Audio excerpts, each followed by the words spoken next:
membuat indeks harga saham gabungan terjungkal dari level psikologis 6.000. Bahkan tekanan ini diprediksi masih akan berlanjut dan mengakibatkan IHSG terkontraksi lebih dalam. Padahal belum lama ini, indeks melenggang damai di atas level 6.000 sejak kampanye vaksinasi COVID-19 membangkitkan optimisme pelaku pasar. Buktinya sekitar awal Januari 2021, IHSG mencapai level tertinggi sejak pandemi di 6.504. Bahkan nilai transaksi perdagangan meningkat tajam. Hal itu pun menumbuhkan harapan di tahun 2021 bahwa pasar keuangan akan segera membaik.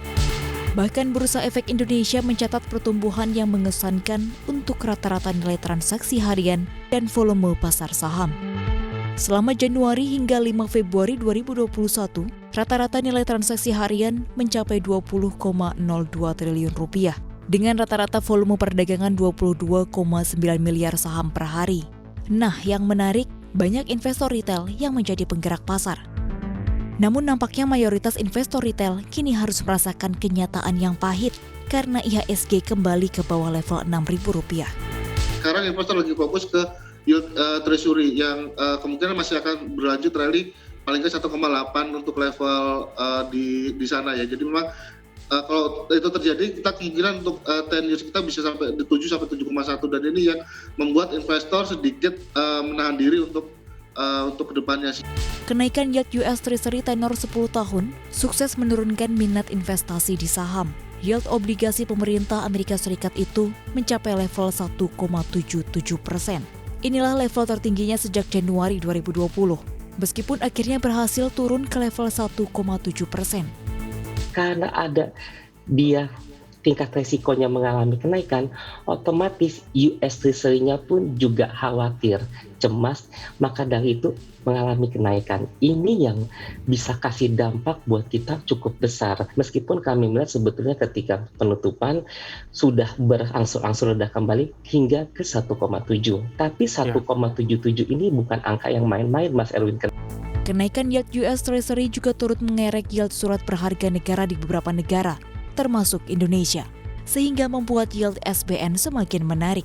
Dan dengan yield yang meningkat seperti level saat ini 6,7-6,8%, itu justru membuat market semakin atraktif bagi investor domestik, sehingga demand dari sisi investor domestik ini semakin besar. Dan oleh karena itu kami melihat bahwa apabila kembali terjadi kenaikan yield, justru itu bisa dimanfaatkan untuk momentum masuk ke market bagi para investor. Kenaikan yield menjadi sinyal outflow asing bisa saja terjadi dalam waktu dekat. Pelaku pasar melihat akibat stimulus jumbo Biden dan pemulihan ekonomi negeri Paman Sam yang diprediksi lebih cepat bakal mengerek inflasi sehingga Bank Sentral The Fed semakin dekat dengan kebijakan tapering. Namun kenaikan yield US Treasury bukan jadi satu-satunya alasan pasar saham tertekan.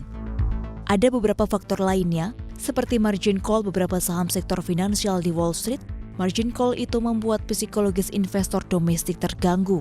Tidak hanya itu, rencana BPJS Ketenagakerjaan yang mengurangi porsi investasi di instrumen saham kian menurunkan gairah investasi di pasar modal. Meski banyak sentimen negatif, koreksi pasar saham justru kini menarik untuk dicermati. Pembagian dividen di depan mata bisa jadi tenaga bagi IHSG. Hari ini hingga minggu ke-1 atau ke-2 April itu kemungkinan masih akan terjadi koreksi di pasar saham.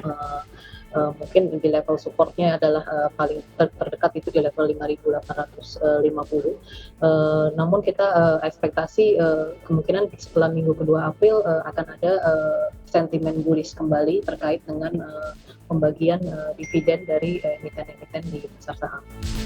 Yang pasti selalu ada peluang di setiap tekanan.